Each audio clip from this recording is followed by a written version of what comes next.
వక్రతుండ మహాకాయ సూర్యకోటి సమప్రభా నిర్విఘ్నం కురు మే దేవా సర్వకార్యేషు సర్వదా.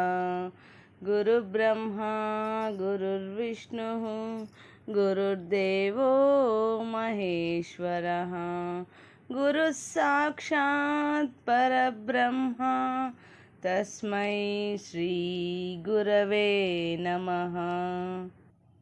పరమ పూజ్య శ్రీ ఏకనాథ్ మహారాజ్ దివ్య చరిత్ర.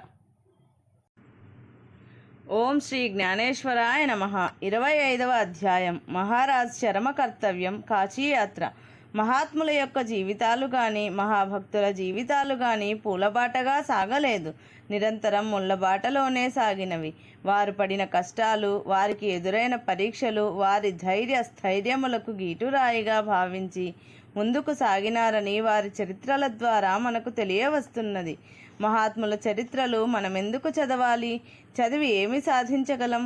గతం గతః, జరిగిపోయినది తిరిగి రాదు కదా అని కొందరు నిర్లక్ష్య భావంతో ఉంటారు. అది పొరపాటు.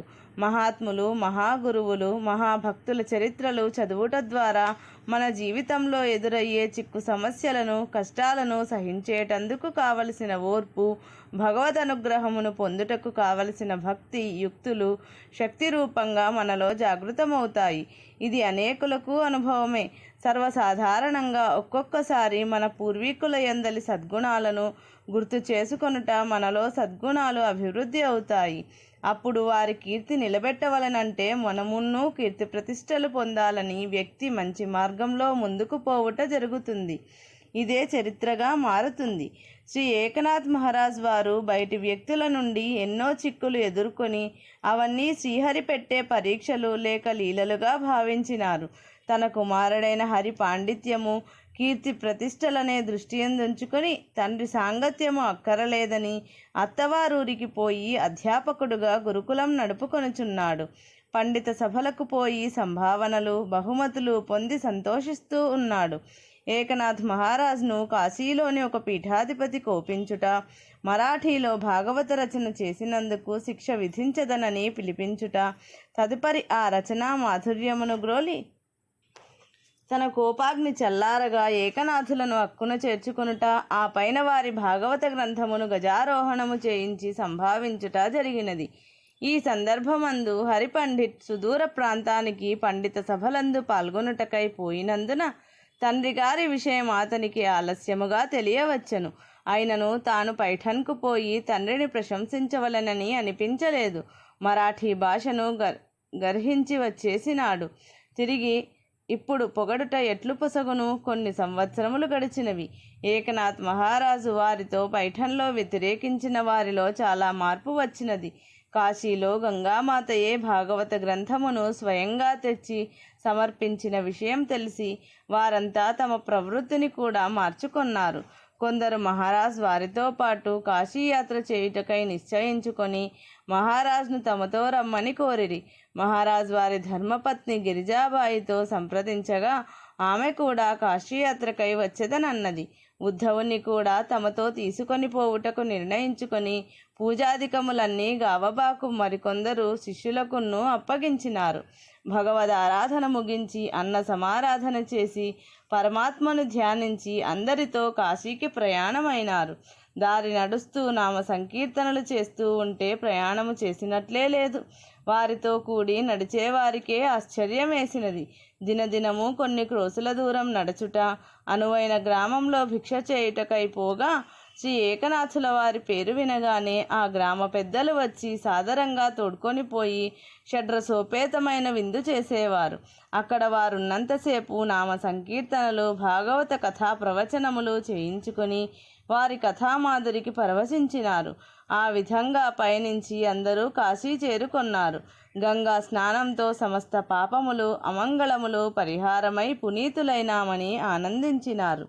కాశీ దివ్యమైన భవ్యమైన పుణ్యక్షేత్రం. ఎందరో మునులు, ఋషులు ఇచ్చట తపమాచరించి వారి తపోబలాన్ని శ్రీ విశ్వనాథునికే సమర్పించినారు. ఇచ్చటికి వచ్చి విశ్వనాథుణ్ణి దర్శించిన వారి పాపములు పటాపంచలై దైవానుగ్రహం కలుగునట్లుగా ప్రార్థించినారు. ఆ తపో మహిమ వలననే ఈనాటికి ఆ క్షేత్రం కోట్లాది భక్తులను పవిత్రీకరిస్తున్నది. కాశీ క్షేత్ర మహిమ వర్ణనాతీతమైనది. సకల పురాణములందును ఇతిహాసములందును కాశీ క్షేత్ర ప్రస్తావన తప్పకుండా ఉంటుందని తన తోటి వారందరికీ శ్రీ ఏకనాథులు ప్రబోధించినారు. విశ్వేశ్వర దర్శనం, విశాలాక్షి అన్నపూర్ణ మాతలను దర్శించిన తదుపరి కాలభైరవ దర్శనం, డుండి, గణపతి మొదలైన పరివార దేవతలను దర్శించుకున్నారు. అనేకమైన అన్నదాన సత్రములను గురించి తెలుపుచు కాశీలో ఏ పుణ్యకార్యం చేసినా కోటి రెట్లు ఫలితమని పెద్దలు మహాత్ములు చెప్పగా, పూర్వపురాజులు వారి హోదాను బట్టి సత్రములను ఏర్పాటు చేసి అన్నదానం జరిపించుచున్నారు. అనేక మంది శ్రీమంతులు ఇచ్చట అన్నదానమును ఏర్పాటు చేసి ఉన్నారని మహారాజు అందరికీ క్షేత్ర విశేషమును తెలిపిరి. క్షేత్ర దర్శనములు ముగించుకొని కొలది దూరంలోనున్న తమ కుమారుని గ్రామమునకు శిష్య సమేతముగా శ్రీ మహారాజ్ వారు చేరుకొనిరి. హరిపండిట్ మరియు అతని ధర్మపత్నియు పిల్లలు చాలా సంతోషంతో మహారాజులను స్వాగతించిరి, నమస్కరించిరి. అనేక కుశల ప్రశ్నలు వేసిరి. మనుమలు కాస్త పెద్దవారైనారు. మంచి వేద పండితులుగా వర్ధిల్లమని వారిని మహారాజ్ దీవించిరి. 2 రోజులు గిరిజాబాయి కోడలతోనూ పిల్లలతోనూ సంతోషంగా గడిపినది. తిరుగు ప్రయాణమునకై శ్రీ మహారాజ్ సన్నద్ధమగుచుండగా గిరిజాబాయి ఏకనాథులతో ఏకాంతములో తన మనసులోని మాటను చెప్పింది. వారు ఆమె సలహాను స్వీకరించి స్థిమితముగా కూర్చుండి కుమారునితో ఇట్లు సంభాషించిరి. నాయనా, ఒక్కగానొక్క కుమారుడవు. నీవు దూరంగా ఉండుట నీ తల్లి సహించలేకపోవుచున్నది. కోడలిని పిల్లలను తీసుకుని పైఠన్కు రమ్ము. నేను పెద్దవాడైనాను, ఓపిక తగ్గుచున్నది. ఎప్పుడో ఏ క్షణమో భగవదాజ్ఞయగునో అని ఎదురు చూచుచున్నాను. నీవు వచ్చి ఇంటి పట్టున నివసించినచో నీ తల్లికి కొంత మనశ్శాంతి కలుగును. ఆలోచించుకొనుము అని తన భావనను భార్య గిరిజాబాయి అభ్యర్థనను కలిపి కుమారునికి తెలిపిరి. కుమారుని ప్రసన్నత. హరిపండిట్కు కూడా మనస్సు కరిగెను. కానీ తండ్రి గారికి 2 నిబంధనలు తెలిపి ఆ ప్రకారంగా అనుమతిని పొందినాడు. మాతృభాషలో తమరు ప్రవచనములు చెప్పుట మానుకోవలను. ఇతరులెవ్వరి చేతి అన్నము భుజించరాదు. ఈ 2 కోరికలుగా భావించి మహారాజ్ ప్రసాదించినారు. అందరూ హాయిగా నవ్వుకొన్నారు. తరువాత శ్రీ ఏకనాథుల వారు ఉద్ధవునితో కలిసి రామేశ్వర యాత్రకై సంకల్పించారు. గిరిజాబాయిని కుమారుని కుటుంబంతో పైఠన్కు చేరుకోమని ఆజ్ఞ ఇచ్చారు. ఉద్ధవుడే కాక మరికొందరు శిష్యులను మహారాజుతో రామేశ్వర యాత్రకై బయలుదేరిపోయిరి. అనేక మజిలీలు గడిచిన తరువాత ఒక ఎడారి ప్రదేశంలో గాడిద ఒకటి దాహంతో రొప్పుచు నాలుక బయటపెట్టి ప్రాణాపాయ స్థితిలో తటస్థపడింది. మహారాజుకు దివ్య దర్శనం. ఆ గాడిదను చూచిన వెంటనే శ్రీ మహారాజులు తమ వద్ద మోసుకొని తెస్తున్న గంగాజలాన్ని గాడిద నోట్లో కొన్ని పోసిరి. ఆ నీళ్లు తగలగానే గాడిద ప్రాణం లేచి వచ్చింది. ఆ నీరన్నీ దానికే త్రాగించి మహారాజ్ హరహర మహాదేవ అని నామస్మరణ చేయగా అది లేచి నడుచుకుంటూ వెళ్ళిపోయింది. శిష్యులు విస్తుపోయి చూస్తూ, గురుదేవా, గంగాజలంతో రామేశ్వరంలో శ్రీ రామలింగేశ్వరుణ్ణి అభిషేకించాలని పోవుచున్నాము. తమరు పవిత్రమైన ఈ గంగను ఇలా వృధా చేశారేమి? ఇప్పుడు రామేశ్వరము వట్టి చేతులతో పోవాలనా అని ప్రశ్నించినారు. శ్రీ ఏకనాథులు, నా పాలిటికి రామేశ్వరుడే ఎదురొచ్చి ఈ రూపంగా గంగాజలాన్ని కోరుతుంటే ఇవ్వకుండా ఎట్లుండగలను? మీ ఊహ తప్పు. భగవద్గీత యందు గీతాచార్యుల బోధ ఎన్నిసార్లు విన్నారు? విద్యావంతుడైన విప్రుని యందును, గోవు, ఏనుగు, కుక్క, చండాలుని యందును సమదర్శనం చేయువాడే అసలు నన్ను తెలుసుకున్నవాడని ప్రబోధించినారు. నాకు దాని శరీరము, ఆకారము, పేర్లతో పని లేదు. దాహం శరీరానికే కానీ లోనున్నది జీవాత్మ. అది పరమాత్మని యొక్క అంశము. నా దృష్టిలో సకల జీవరాశులు పరమాత్మని ప్రతిరూపాలే. ఇక మీరు పోతే పొండు. నేను రామేశ్వరము రానక్కరలేదని వెనుకకు తిరిగినారు. శిష్యులు కూడా వారిని అనుసరించి పైఠన్కు చేరినారు. ఇంతలో కొడుకు, కోడలు గిరిజాబాయితో పాటు అందరూ కలిసి ప్రయాణమై పైఠన్కు చేరుకొన్నారు. ఏకనాథుల వారి నిత్యకృత్యములు మామూలుగా సాగుచున్నవి. సాయం సమయమందు ప్రవచనములు హరిపండిట్ వారే వినిపిస్తున్నారు. అయితే ఆయన సంస్కృత భాషలో ప్రవచనాలు చేస్తుంటే వినేవారికి అర్థం కాక మెల్లమెల్లగా అందరూ జారుకొన్నారు. హరిపండిట్ ఇతర కులస్తులు వింటే ఏమి, వినకుంటే ఏమి, బ్రాహ్మణులైన పండితులు వచ్చి వింటారని భావించినాడు. కానీ బ్రాహ్మణులైన వారు చిన్న పెద్ద అరుగులపైన చేరి అష్టాచమ్మ ఆడుకొనుట, కాకమ్మ కబుర్లు, ఊరిలోని వారి వ్యవహారములు చెప్పుకొనుటతో కాలక్షేపం చేస్తున్నారు. సాయంకాలం సత్సంగమునకు రమ్మని కొందరు పండితులను అడిగినాడు. వారు ఏదో ఒక వంక పెట్టి తప్పుకొన్నారు. వినేవారు లేనప్పుడు ఎవరికి తాను సత్సంగం చెప్పగలడు? తన శాస్త్ర పరిశోధనలో తాను మునిగిపోయేవాడు. ప్రతి సాయం సమయము మహారాజుల వారి ప్రాంగణమంతా జనంతో కలకలలాడుచు జయ జయనాదాలతో మ్రోగుచుండేది. ఇప్పుడు ప్రశాంతంగా సడీ చప్పుడు లేకుండా ఉన్నది. సాయం హారతి, శేజారతి సమయాలలో ఇంటిలోని వారంతా దైవ సన్నిధిలో చేరి గీతములు ఆలపించేవారు. ఇలా కొన్ని నెలలు గడిచినవి.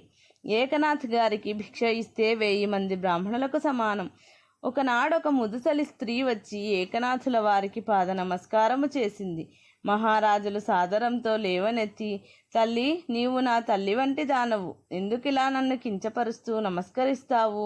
నీకేమి కావలనో చెప్పు, చేసి తరించదను అన్నారు.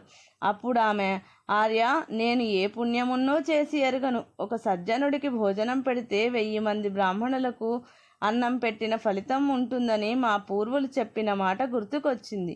నా జీవితంలో కనీసం ఒక్కరికైనా పెట్టి తీరాలని గట్టిగా నిర్ణయించుకొన్నాను. మాది కొంచెం దూరంలో ఉన్న రామ్నగర్. సత్పాత్రుడైన బ్రాహ్మణుడెవరా అని నేను ఆలోచించుచు శ్రీ పాండురంగని మనసును తలంచి ప్రార్థించగా స్వప్నంలో ఆ స్వామి దర్శనమిచ్చి, ఎందుకంత బాధపడుతున్నావు? పైఠంలో ఉన్న ఏకనాథునికి భోజనం పెట్టు, 1000 మంది బ్రాహ్మణులకు పెట్టినట్లే అని ఆజ్ఞ ఇచ్చారు. ఆ భగవానుని ఆదేశం తలదాల్చి మీ సన్నిధికి వచ్చాను. నా అభ్యర్థనను మన్నించి తమరు ఒక్క పూట రేపే వచ్చి మా ఆతిథ్యం స్వీకరించ కోరుచున్నానని విన్నవించుకొన్నది. ఇదంతయు ప్రక్కన ఉండి వింటున్న కుమారుని వెంక చూచి మహారాజ్, హరి, విన్నావు కదా, భగవంతుని ఆజ్ఞ కాదనుట ఎట్లు అనగా కుమారుడు ఆ స్త్రీతో సరేనని పంపించి తండ్రితో నేనే వారింటికి పోయి వంట చేసేదను, తమరు భోజనమునకు రండని చెప్పెను. ఆ విధంగా ప్రక్కనున్న గ్రామానికి పోయి హరిపండిట్ ఆమె ఇంటిలో చక్కగా వంట చేసి శుచితో తండ్రి రాగానే ఆమె చేత వారి కాళ్ళు కడిగించి పీటపైన కూర్చుండజేసెను. నేలపైన ముగ్గు వేసి దానిపై విస్తరి వేసి అన్ని పదార్థములు వడ్డించెను. నేయి అభిహరించిన తరువాత ఆమెను పిలిచి తండ్రిగారి చేతిలో ఔపోసన తీర్థం వేయించెను. అన్నీ యథావిధిగా జరిగినందుకు ఆ ముదుసలి ఎంతో సంతోషించెను. శ్రీ ఏకనాథుల వారు భోజనము పూర్తి చేసిన పిదప హరిపండిట్తో, నాయనా, ఇంత సేవ చేసినావు, ఈ విస్తరిని నీవే తీసివేసి శుద్ధి చేయుమని ఆజ్ఞాపించిరి. సరేనని హరి విస్తరిని మడిచి తీసుకొని పోయి పెరటిలో నుండి బయటకు విసిరివేచి చేయి కడుగుకొని లోనికి వచ్చెను. ఆశ్చర్యంగా అదే చోట ఎంగిలి విస్తరి ఉండి తన కళ్ళను తానే నమ్మలేకపోయెను. మరలా ఆ విస్తరిని మడిచి చేతిలో ఉంచుకొని ఆ ప్రదేశంలో తిరిగి విస్తరి వస్తుందేమో చూచెదనని అట్లే కొంతసేపు నిలబడి ఉండెను. కానీ విస్తరి ప్రత్యక్షం కాలేదు. తాను చేతిలోని దానిని పారవేసి తిరిగి లోనికి రాగా విస్తరి కనిపించెను. అప్పుడు అతని మనసులో ఒక మెరుపు మెరిసినట్లు ఆలోచన స్ఫురించెను. వీరికి భోజనం పెట్టిన ఎడల 1000 మందికి భోజనం పెట్టిన ఫలమని శ్రీ పాండురంగడే ఆమెకు చెప్పినాడని ఆమె చెప్పగా తాను మాత్రం మనసులో విశ్వసించక ఏదో ఈమె అజ్ఞానం అని భావించెను. ఇప్పుడు 1000 విస్తర్లు ఒకదాని తర్వాత మరొకటిగాను తీయవలసిందే కాబోలు అని దృఢంగా భావించాడు. అదే సత్యమైనది. తనలోని వ్యతిరేకతను తుడిచివేయుటకై శ్రీ పాండురంగడే ఈ లీల చేయుచున్నాడు. తన తండ్రి నిజమైన హరిభక్తుడు. ఈ విషయమై భగవానుడే చెప్పినా తాను నమ్మకపోవుటయు, ఆయనకు 2 నిబంధనలు విధించుటయు ఎంత దౌర్భాగ్యము. తన తండ్రి సాన్నిధ్యాన్ని ఇంతకాలం దూరం చేసుకున్నది తన అజ్ఞానమే. భగవంతుని ఆజ్ఞానుసారం, గురుని ఆజ్ఞానుసారం తండ్రి గారు సర్వజనుల పట్ల ప్రేమతో వర్తించుట, ఎందరు ఎదిరించినా హింసించినా సహించుట అంతా మనస్సులో మెదలగా కన్నులు బాష్పధారలు కురిపించగా వచ్చి మహారాజ్ గారి పాదాలపై పడి తనను క్షమించమని వేడెను. తమ సామర్థ్యమును గ్రహించి ఎందరో భక్తులుగా మారినారు. నేను పరమ మూర్ఖుడనైనాను. మీ సాంగత్యమును త్రోసిపుచ్చి దూరంగా పోయినాను. శ్రీహరి కరుణాపాత్రులని ఇప్పుడు తెలిసినదని వాపోవగా మహారాజ్ హరిని ఆలింగనము చేసుకొని, ఇవన్నీ శ్రీకృష్ణుని లీలలే నాయన, నీవు దుఃఖపడవద్దని ఓదార్చినారు. హరిపండిట్కు కనువిప్పు.